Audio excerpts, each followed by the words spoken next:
As usual, you were not expecting me. I'm sure you can recognize who I am, but if you don't, let me introduce myself. It is I who worship God for thousands of years. I was the greatest of all slaves. My beauty lifted the hearts of the crowds. My light outshined the stars. And I was determined to ascend above the clouds to the high sacredness of God. And it happened. My wish was granted. It was a dream come true. I was rewarded by my Creator to be amongst the finest angels, the most loved. I was adoring all my eminence until your father, Adam, was created. I couldn't believe that I, the greatest of all, had to prostrate to an insignificant human made from clay. Difficult it was. I refused. I said no to the Almighty. I worshipped God for thousands of years. For how long had Adam served him? Why was Adam given the whole earth to rule? Clearly, I deserved it all, without a doubt. I am the one to rule and command the earth. Since the day of my refusal to kneel, I turned into the worst creature, became the enemy of God and his faithful servants.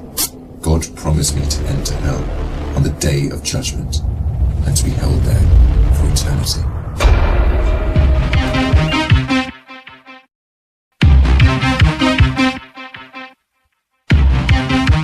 What the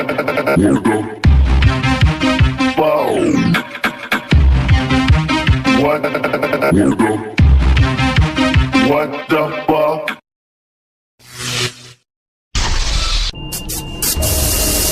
All this has happened because of you.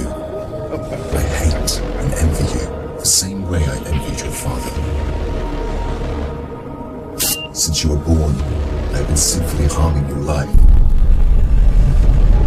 I will not enter hell alone. I want you to share the pain with me and the curse that will descend upon me. I want to see you burn, cry, and scream as I will. Do you wish to know how I will achieve this? I will uncover the secrets behind my deceptions, the cunning tricks, the manipulation of strategies, and use it all to lead you towards sin. I will show you how I enter the heart of mankind to cause corruption in the world. You must be wondering why I would reveal my secrets to you. Don't worry, you will forget it all by the end of our life. To start, I want to clear a misconception you might have. Sadly, I have no power to force you to sin. Only by influencing your free will can I drive mankind to disobey. My grand agenda aims to strip the world from religious beliefs. My strategy to mislead you is very simple. I first try to drag you to infidelity and associating partners with God, which is the greatest sin. If you resist and don't get tricked, I like this one. I then move to plan B, which is to call you to major sins, like abandoning your prayers, adultery, causing harm to your fellow man, drinking alcohol. If you were a true believer and kept steadfast, I don't get discouraged. I call you towards minor sins. If you ignore me, I then occupy your days with permissible matters that are not sins or good deeds, like overeating, pursuing worldly affairs. All these will prevent you from getting rewards. The way I do all this is by gradually entering your heart through your weaknesses. Through what you love most, I attract you step by step.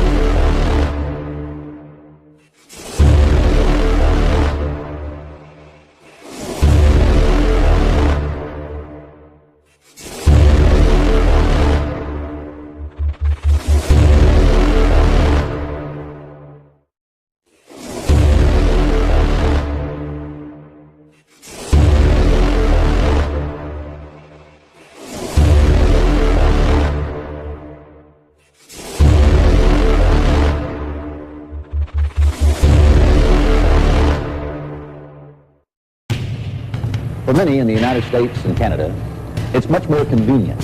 It feels better to deny that Satanism is rampant in America and Canada. It feels better to deny that we have young people by the millions now captivated in something that can make killers out of them.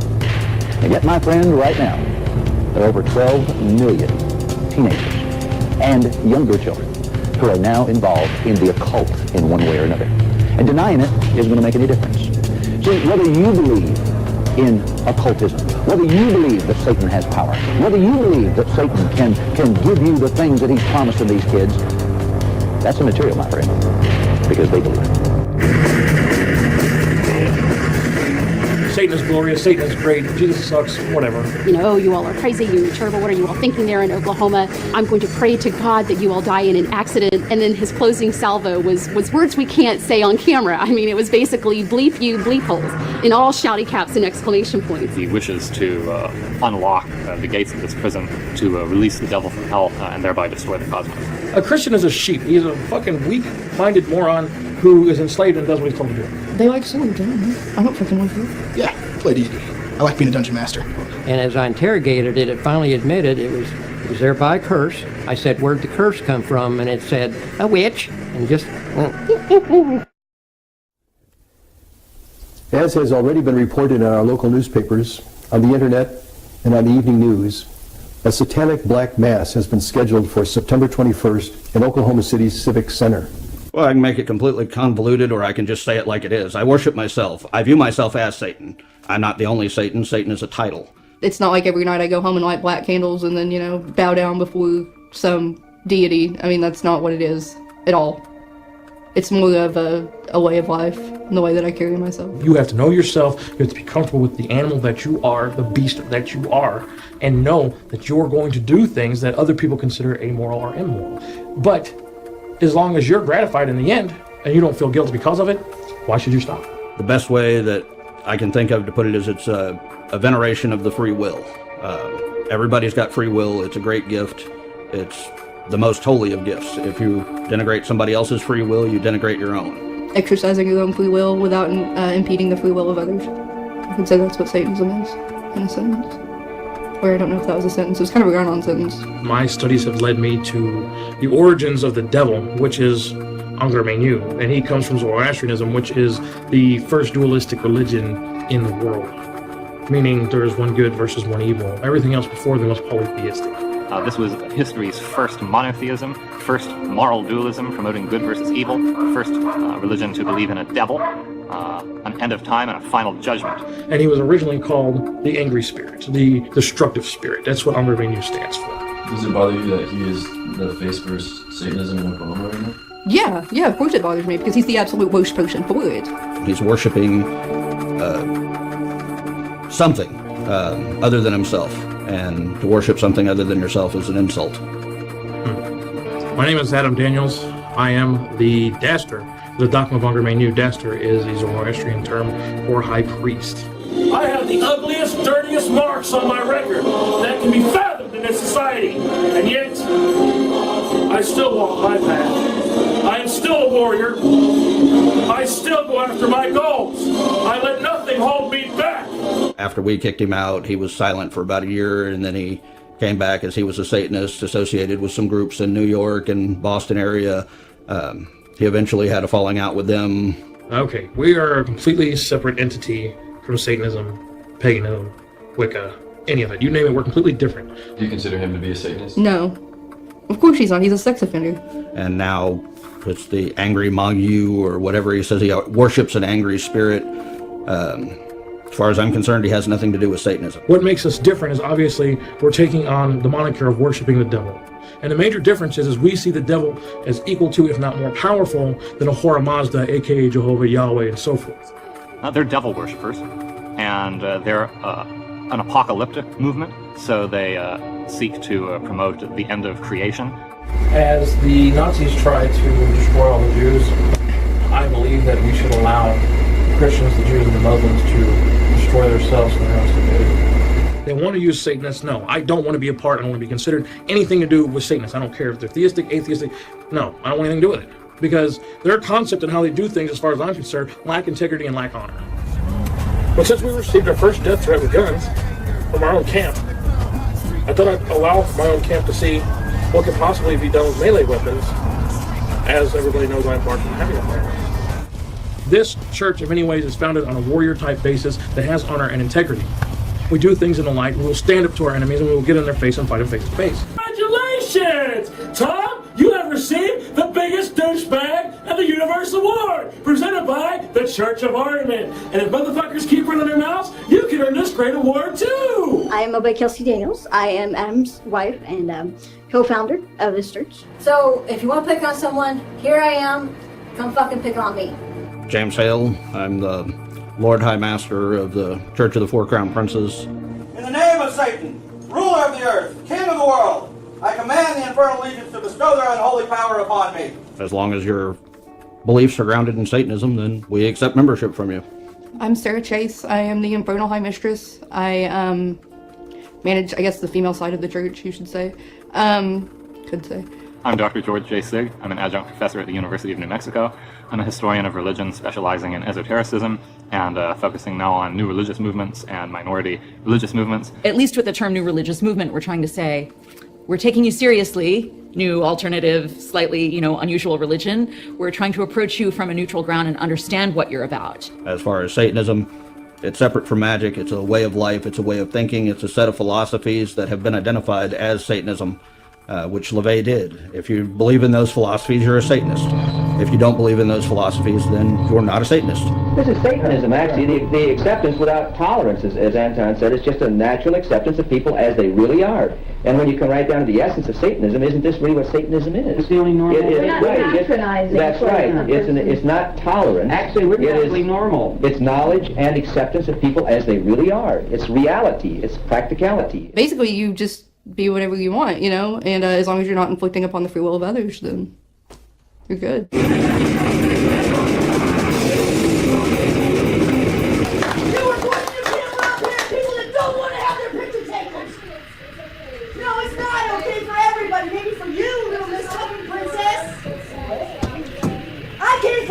Downtown fucking Texas. No, man, you can leave. We're something you can leave. You're not gonna have it. What an asshole. God damn it. Come to my shit. Fucking it up. I wouldn't say it's normal life, no. When I first came to the church, I had my mate with me at the time. We got married. It was the first legal ordainment for the church. I call forth. I'm gonna mind you. About 4 months later, she split. So, yeah, right now I'm single. I'm on the solo. But that's how it goes. I mean, she couldn't hang with it. She told me things like, you're changing and I don't like it. Well, you have all the tools at your disposal to change with me. And they do describe that a few months into the nightly devotional practices that involve demonic invocations, various blasphemous conjurations, and a focus on autoerotic masturbatory offerings, that a few months into the practice, they associate it with intense self-transformation, psychological changes, and an experience of sort of constant transgression. I can't really speak to the extent that I've seen rituals go, but a high magic ritual is where the priest and the altar will copulate during ritual. We do have a live altar that is menstruating, and if you read our material, you'll understand why that is important. We're high school sweethearts. So we've been together a long time, and we've been married for 15 years. So They would be classified as anti-cosmic, which means they oppose the cosmic order in all its forms. I proclaim death to all! Destroy every member of the enemy's herd! For there shall be no mercy behind the enemy's line! Dominocus! Groups that believe they have a special role to play in the end time might be conceived of as potentially dangerous because they might take action to spur that on. If it comes to bloodshed, it comes to bloodshed. I am prepared. I have done my time in the martial arts arena. I have worked in a maximum security prison. I say bring the violence. But in general, lots of groups think about the end time, are concerned with it. Pretty much all Christians do, but almost every other religion does as well. That's what we're concerned with, what happens after this life. here's our church full of freaks, church full of juggalos and juggalettes, right? All here. So come at it. Yeah, we are sitting right now in the Civic Center's what we call our City Space Theater. And here in just a few days, we're going to be hosting an event that is being put on by a local group that they are calling a Black Mass, in which they say that they are going to be invoking Satan and also exorcising the Holy Spirit from a certain individual.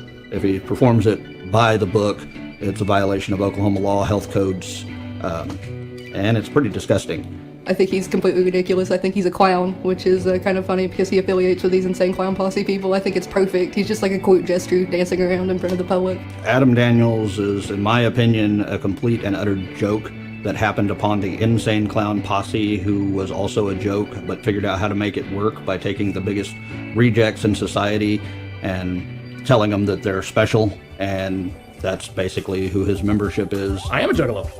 I love ICP. My favorite is actually Boondocks. I love Boondocks. I got him in my sights, aiming right between his eyes, feeling for the sight of blood squirting when the bullets fly. Decapitate a motherfucker with that heavy ammo, posted up on rooftop, dressed in black petite and camo. There's a lot of the concepts surrounding what the Wicked Clowns talk about that are in congruence with what we do as well, which is why you'll see it, the symbology of it throughout our things. There's a lot of cohesiveness between the two. 4 years ago, or in 2010, we were approached. We had a different booking manager at the time, and we were approached by a gentleman by the name of James Hale, who at the time was affiliated with Mr. Daniels, and they wanted to put on a satanic exorcism right around Halloween time. As it says on our website, Satan will be coming out of hell with his giblets attached. We booked the event. They sold about 50 tickets that year, but in the middle of them preparing for the event, Mr. Hale and Mr. Daniels had a parting of the ways. An interview came up that we were going to do at his house. When I typed in the address, there was a sex offender registration that came up with it. I saw that and immediately started to pull it up because I was going to call Adam and tell him some damn sex offender's using your address. Let's go kill him. Not literally. Co-founder James Hell says he discovered the now former Dark Overlord, who went by an alias Adam Smith, is really Adam Daniels, a registered sex offender. I did not rape anybody. I had consensual touching and making out with an inmate. I admit to that. There's a subsect to the sexual battery law in Oklahoma. And the subsect is that if you're working for Department of Corrections, a person who is incarcerated by the Department of Corrections cannot legally give consent because of consent in relationship, but because she could not legally give consent, and I worked with IA on it, I got hit with sexual battery of a person over the age of 16. Even if his version of events is correct, it's still rape, and it's power rape, and he's immediately started looking for a position of power upon losing that position of power. We come back, and we come back again to this sign and this number. We've seen it on various occasions now. Yes, the number 471, in case everybody in our viewing audience is curious. This is 471 days that the Church of Oregon has gone without raping another person. We thought that every one of us should take an oath when we became a legal church not to rape anybody. Grand oath, grand idea. No, I don't think that it hasn't changed my view on Adam at all. And he was up front with me when we first met. I have owned my guilt to this crime. I have paid my 2 years probation without fail, without problem. When he said sex offender, I wasn't like, oh my God, you monster, you're terrible. No, I was, oh wow, why? Then he explained why. I'm like, well, that's kind of fucked up. I passed a lie detector test at the end of my probation, proving that I've never forcibly done anything to anybody sexually, proving that I've never had done anything with a minor, proving that I'm not a threat to society. Everything that has happened in the past has helped make us more of who we are. Well, I guess it would depend on what you do. I mean, a sex offense is completely unforgivable. No. We don't deal with sex offenders at all once we realize that someone has done something like that. Or, if someone isn't a sex offender and, attempts to, sexually assault somebody in the group, in public, what the fuck ever, I mean, no, we don't affiliate with you anymore, you're done. And so Mr. Hale put that event on, and then in subsequent years, we've had 2 events with Mr. Daniels. One of them sold all of 12 tickets, and the other one sold 0. And so we were really surprised when he called us in May of this year and said he wanted to do another event. I believe that was very shortly after the Harvard Black Mass was canceled in April. Holy Mary, Mother of God, pray for us sinners, now and at the hour of our death. Ave Maria, this is Friar John Paul here in Boston. We just finished the Holy Hour in reparation for the Black Mass, which I just heard was canceled.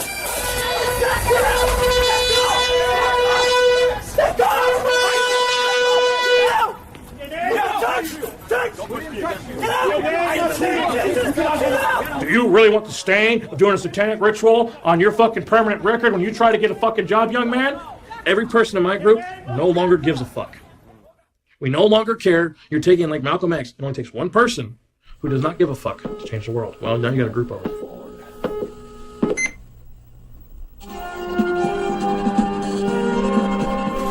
If you saw the movie The Exorcist, Do I look or different? Poltergeist, you saw Hollywood's version of how man deals with evil spirits. This may sound pretty far out, but this is what we see in all these years of doing this kind of ministry.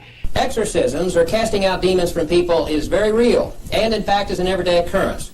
We're going to show you actual exorcisms, not dramatized or reenacted, but as they were, videotaped at some recent meetings.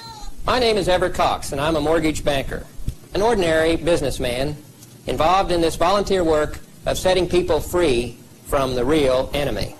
The average Christian that comes for ministry, by the time the evening is over and the ministry is over, they will have had around 36 spirits cast out. We open the door to those with fear, stress, anxiety. We open the door to the demonic to affect our physical bodies whenever we are not walking in faith, but we're walking in fear. It'll usually, they'll first feel it in their midsection, and then they feel it actually physically moving in their body upward toward the throat. Now, as the spirit comes up into their throat, many people then yawn them out. You see that a lot. They may even burp it out. We see that. Sometimes the burps are loud, it embarrasses them. Many denominations really downplay the supernatural. And there seems to be a tremendous amount of interest in the supernatural with young people. And so they're reading Harry Potter, they're looking at all kinds of things on the web. I read the books when I was really little, but to be honest, I didn't stick with it. And they see those movies and the books and stuff, and they get excited about those powers out there, those spiritual powers. And there is power there. And so they go online. You know how young kids go online now? Well, they get on there and they go to witchcraft sites, and they start learning about witchcraft. Well, of course, here come the demons, you know. Why'd you ask me that? That's not what led you to Satanism. No, Harry Potter was not what led me to Satanism. Thank you for that. All I can say is I am totally against Satanism and witchcraft, and I'm going to shoot it down any way I can. That's where I'm coming from. Any of us that belong to Jesus have an obligation to counterattack, because they're attacking us. There are a lot of people that don't like the sound of the shofar because it does something to them inside. This shofar was given to me by a friend of mine. It had been in his prayer room for 10 years. And so it was saturated with prayer. Prayer is thought, and thought has been, thought is energy. So I guess the power of prayer, to an extent, is kind of a magical practice that could have effects. Are they going to be out there fucking walking around the stupid civic center, jacking off and doing whatever the fuck they do? Sure, fine, great, whatever. But as soon as I get in there and I put down the first fucking blessing, I put down the corruption prayer, the shit clears out and we got freedom to do what we need to do. I personally haven't seen Christian prayer as a power ever working in my whole life. So I can just honestly say that I'm not worried about it affecting any part. A group of Satanists says they'll mock Catholic rituals and declare Jesus worthless, and it's all happening inside a public building, the city's civic center. So is your old man over here Jesus taught love. I'm arguing with you. I'm a Satanist. I don't drink at all. I don't do any drugs. Why? Because I don't want to. I'm really scared, sir. That's what I'm afraid of right there. Whoa. Suicide bombers. I have a crutch now? Wow. No, want to get in my face and want to get angry with me? I'll put you to the ground, dude. I mean, I wasn't that scared. I was just afraid that we were getting into a really ultimate fight. So I just said, well, this is really not fun. We just came here to minister to Jesus Christ. He died on the cross for our sins, and he rose from the dead and came to heaven. And when he died, he's going to make a new earth and a new heavens and new earth. Heavens and new earth, because that's how he made it in the beginning, right? He made it in the beginning. He didn't make death and suffering in it. He made it as a gift for us. He made it. It's him who's present in the Eucharist, and that's the one who's being hurt by us, the people who are desecrating him.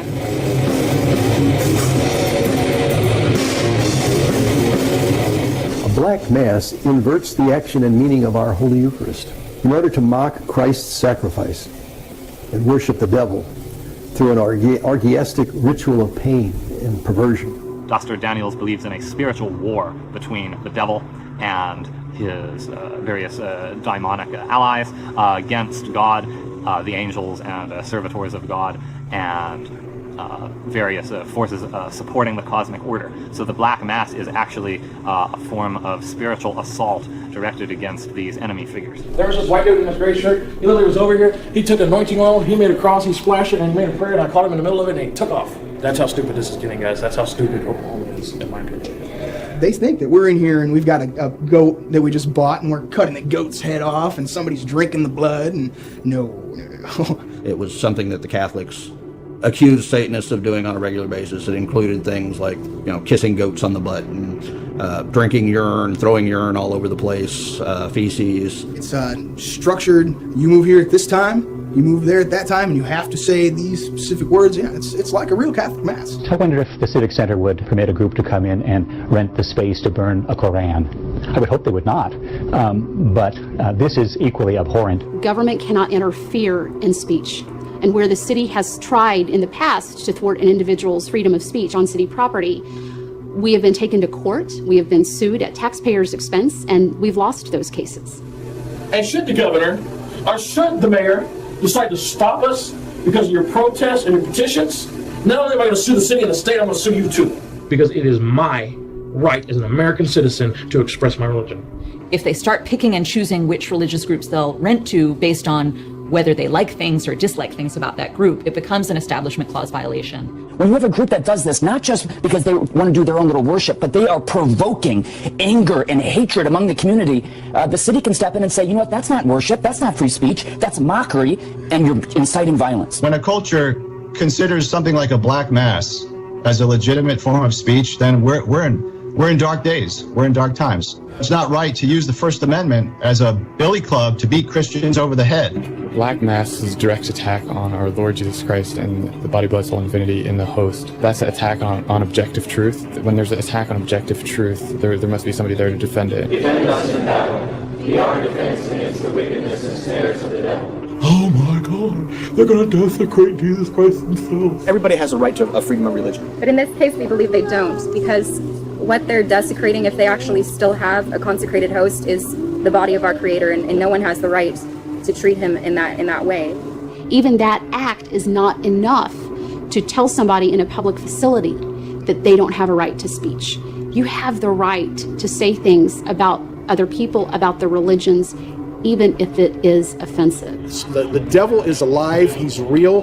He knows the real presence of Jesus in the Eucharist, and that's why they're doing this. They did not go to other faith communities and steal their communion service. They came to the one holy Catholic and Apostolic because they know that it's truly the body, blood, and soul and divinity of Jesus Christ. Okay, fuck you. You want to believe it's Jesus Christ? Great. You want to believe I have an actual consecrated host that some jack off said, hook, Chris, blah, blah, blah, and I threw some incense over it, and now it's Jesus? Fuck you, fine. I don't give a shit. Believe what you want.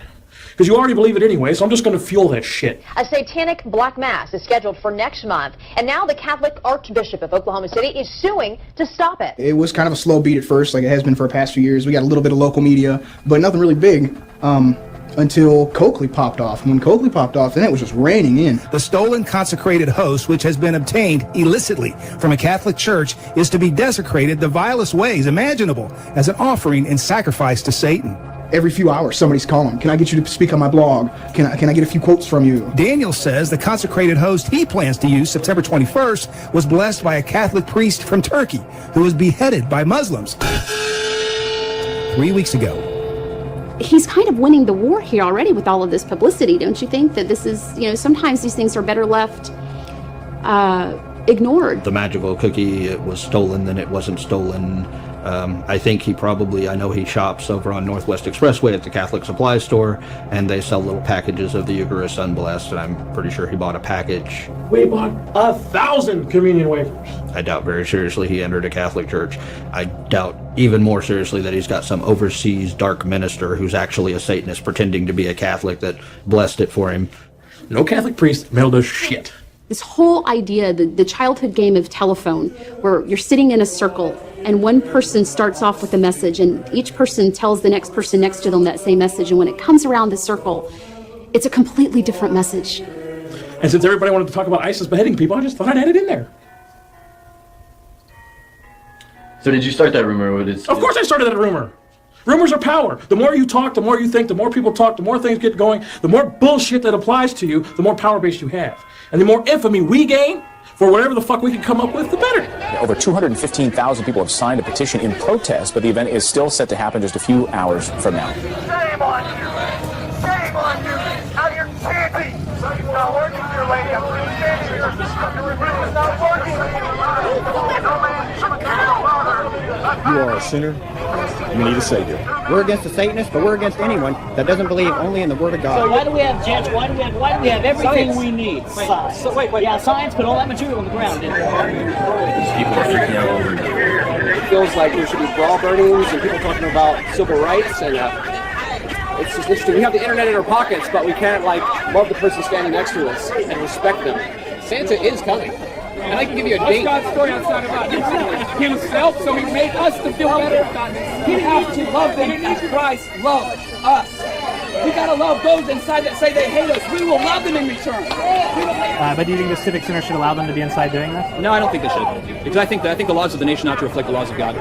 It's shit like this that's going to make the thunder up and move off and get out of here. Well, I mean, you're believing in the right God right now, man. If you get up there and you're like, shit, it was all What about Allah? There's a billion Muslims believe in Allah. I'm most definitely not wrong because the man in me, right now, like the person, and I'm trained to do so. But the God in me says, love you. You want to hurt me? That's the man in me. Why? I don't want to hurt you, though. I don't want to hurt you. Why? Because I questioned your faith. This Saturday's peace swing has been one thing. Well, that's pretty awful to question someone's faith.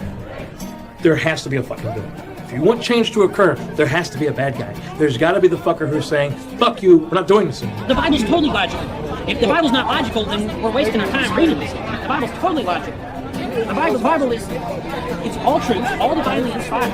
I mean, some of it actually, most of the Old Testament, some of it Now, behind me. Now, I want you to picture this, really picture this, because a lot of people like to read this Bible as ink on a page. This ain't just ink on a page, this is the living word. Would you say this is evil in its one of its purest forms? It is indeed. They have turned this black mass into a fucking carnival of God versus the devil. What happens when they can't shut us down? What happens when they can't shut me down? What happens when, oh shit, the black mass happened, the devil won? We do not have a consecrated host. I'm sure everybody is aware it's too long. But we do have what is traditionally called for with coarse black bread. This will be supplicated as the host. The reason the coarse black bread is so that when we get done stomping on it, it looks like a piece of shit. That is our opinion of Christ. It is a piece of shit.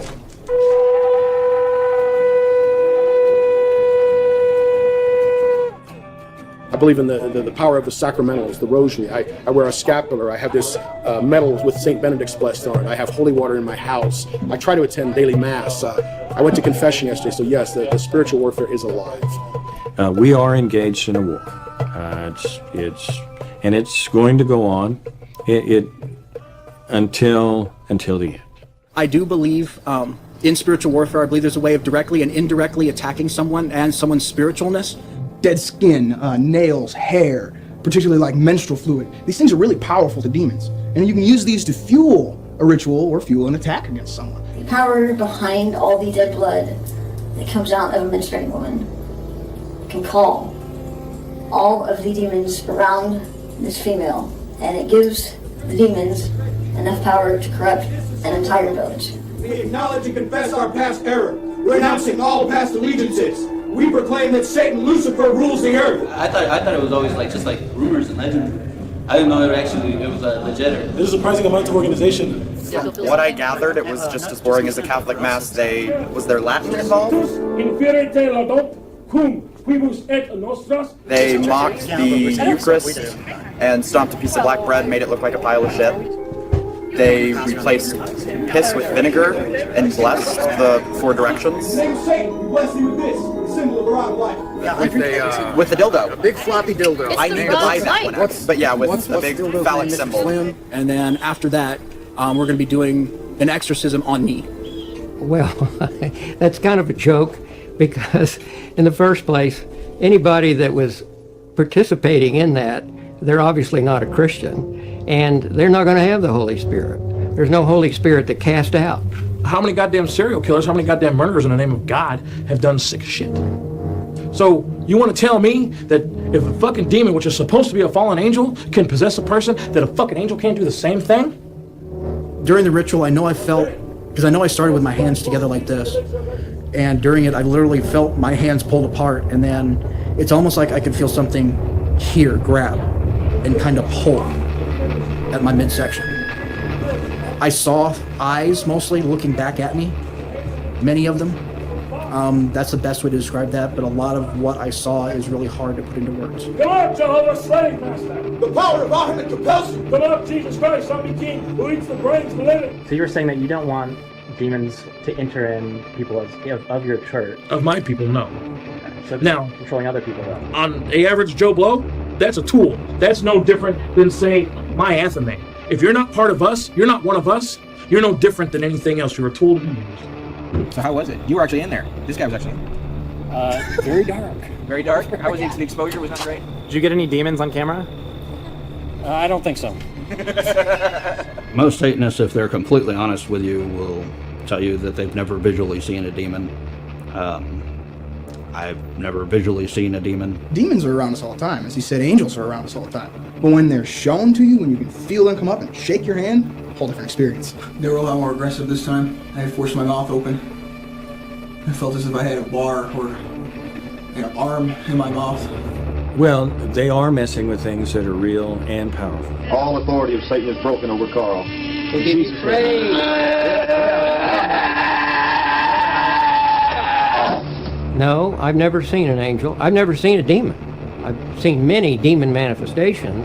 I've never seen one. There are people that see them that are sensitive to the spirit world. I don't seem to have any particular sensitivities. I'm just a real average Christian doing normal Christianity. Audio and visual hallucinations, when viewed on a CAT scan, come in through the visual cortex and the audio cortex. They're indistinguishable from actual sounds and sights being seen. So I have no way of saying that they don't exist, and all the evidence that says that they might. Demons are always abounding around us. When you evocate them and you give them energy, you also have to give them direction. So if I masturbate and I give them my lust, that gives them energy to fuel them to do something. Then I project with my mind's eye and I tell them through communicating that way, through taking them through the process of what I want done, they go and they help accomplish that spiritually. And so when the demon is up and I can interrogate it, I'll say, do you see God's warring angels around us here? And it'll take the person's head sometimes like this in their eyes, and it'll go around like that. Yes. Are their swords strong? Yes. That intimidates them big time. Possessing people necessarily? I guess it would depend upon the situation. But for the sake of the documentary, I'll say no. There's people that don't believe in what we're doing. People say, well, I don't believe in casting out demons. My answer would be, well, do you want to leave the demons in them? Because they're going to have them. That's what drives us on. You know, we'd have quit long ago if we didn't see this work. Why else would we do this? You know, it works. And it would work with all Christians if they would do it. The real secret is that there are satanic rituals going on in the city all the time, and it's not out here in the open. It's the deep dark stuff. If you're seeing this is the shark fin. This is the shark fin here. There's a whole beast underneath. There's a real operative evil. There are many witch covens here in Oklahoma City. There are a lot of Satanists that are in Oklahoma City. It's not a very large number. It's not a very large number at all. I know I've been contacted by over 2,000 people who claim to be Satanists in the Oklahoma area. It's just so religious here. I mean, you see a church on every block. I mean, of course you're going to get static. A church next door to a church, and over here there's a church, and if you go around the corner there'll be another church. And it's just offensive and shoved down everyone's throats. I would like to see less churches, more Habana Inns, more bars, more strip clubs, and more liquor stores. I wish we were like Rosemary's Baby, where everywhere you turn, there's another Satanist. Everywhere you turn, there's another one, and they're unified in the goal. No, if anything, they're fractured and broken. They're not a people's, but they need to be. And there's a reason why the Satanists have come to Oklahoma to take ground. Because it's the most Catholic area in the United States that I could possibly imagine to disrupt and destroy. That's what they want, but that's the main, we live here. But Anton LaVey specifically said you only do the Black Mass in response to an oppressive regime, and Catholicism is no longer an oppressive regime in the United States. Consumerism is oppressive. Celebrity worship is oppressive. All kinds of things are oppressive, but I don't understand why they chose Catholicism here. I figured I might sneak down here myself with a little sage and maybe smudge the room a little bit and see. You never know. Everyone's got their own beliefs and their own things that they are going to make them feel better about the world and themselves as a whole. So if someone wants to come down here and bless the space in some capacity, we would certainly welcome that if they wish to rent the space to do so. It is going to have an effect. Now, how much of an effect really depends on the church. I know witchcraft works. Yeah, I think witchcraft works. And so if they do it, I believe that they'll release demons in the atmosphere. We'll wake up the next day and it'll be just as if it never happened, except for a few more people mouthing off about it. It's real. It's real spiritually of the dark side. And I can tell you every one of them involved in that is demonized. They've got demons in them, every bit of 36 and probably more. We don't believe in it, but if we see cool demons, then I guess we should believe, right? Yeah, if we see something actually happen, I guess we'll probably start coming more often or start praying for once. I see no reason to regard his devil worship as insincere in any way. I guess it's the same kind of, thing as like gravity. It exists around you, it affects you. But I mean, if you don't believe in it, it's still there. Just because you don't believe in it, you're not going to float off into space. That's kind of what magic is to me, I guess. It's everywhere. I would like to believe that there's even things like magic and demons and whatever else is out there. I'd like to believe that, but I've never seen it. And if I do, then yeah, I'd say I believe in it. But as of right now, I'm still waiting, I guess. Well, we'll see what happens to the cosmos.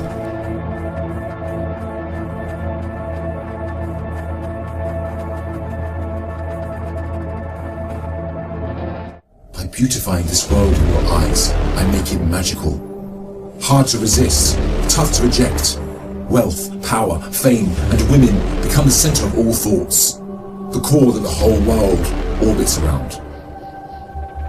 I hypnotize you to run from one passion to another, committing evil endlessly. The more you people sin, the more I occupy your souls. And when you discover the truth that you became my slaves, you would be dead. If all these fail, I begin to plant fear and sadness in your heart. Poverty will become scary, so that you lie and cheat. I make you fear the oppressor, so that you don't stand up for the oppressed. I make you fear everything except God. Once you remain undefeated, then it is time for our most powerful trick. I use my elite slaves, those who dedicate their lives to me and my agenda. I command them to manipulate your life, to harm you, prosecute you, and to distort your reputation. They can approach you from every side. With this scheme, I can diminish your willpower and strength to resist. I can disable you from moving forward towards God. In this way to God, don't think you can overthrow me. I will show you what no one has ever seen from me. I will whisper and invite, day and night. I will enter your soul through what you love most to make your evil self meaner, greedier, needier. I will feed your mind with evil and daunting thoughts to diminish your determination. It is I who will be victorious. It is I who will last.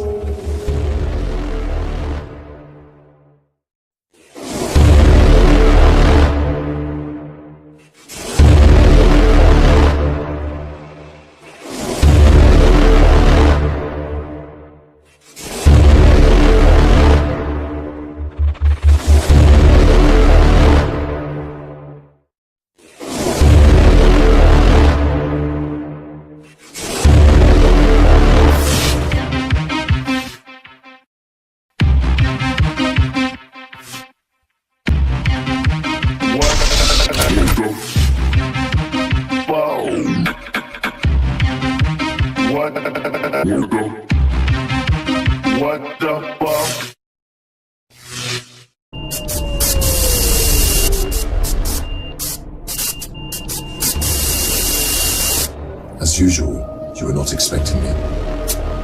I'm sure you can recognize who I am, but if you don't, let me introduce myself. It is I who worship God for thousands of years. I was the greatest of all slaves. My beauty lifted the hearts of the crowds. My light outshined the stars. And I was determined to ascend above the clouds to the high sacredness of God. And it happened. My wish was granted. It was a dream come true. I was rewarded by my Creator to be amongst the finest angels, the most loved. I was adoring all my eminence until your father, Adam, was created. I couldn't believe that I, the greatest of all, had to prostrate to an insignificant human made from clay. Difficult it was. I refused. I said no to the Almighty. I worshipped God for thousands of years. For how long had Adam served him? Why was Adam given the whole earth to rule? Clearly, I deserved it all, without a doubt. I am the one to rule and command the earth. Since the day of my refusal to kneel, I turned into the worst creature, became the enemy of God and his faithful servants. God promised me to enter hell on the day of judgment and to be held there for eternity.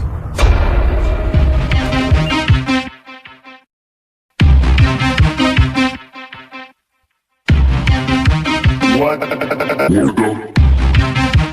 fuck?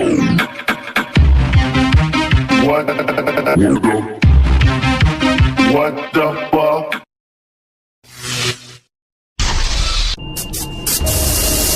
All this has happened because of you. I hate and envy you the same way I envied your father. Since you were born, I have been sinfully harming your life. I will not enter hell alone. I want you to share the pain with me, and the curse that will descend upon me. I want to see you burn, cry, and scream as I will. Do you wish to know how I will achieve this? I will uncover the secrets behind my deceptions, the cunning tricks, the manipulation of strategies, and use it all to lead you towards sin.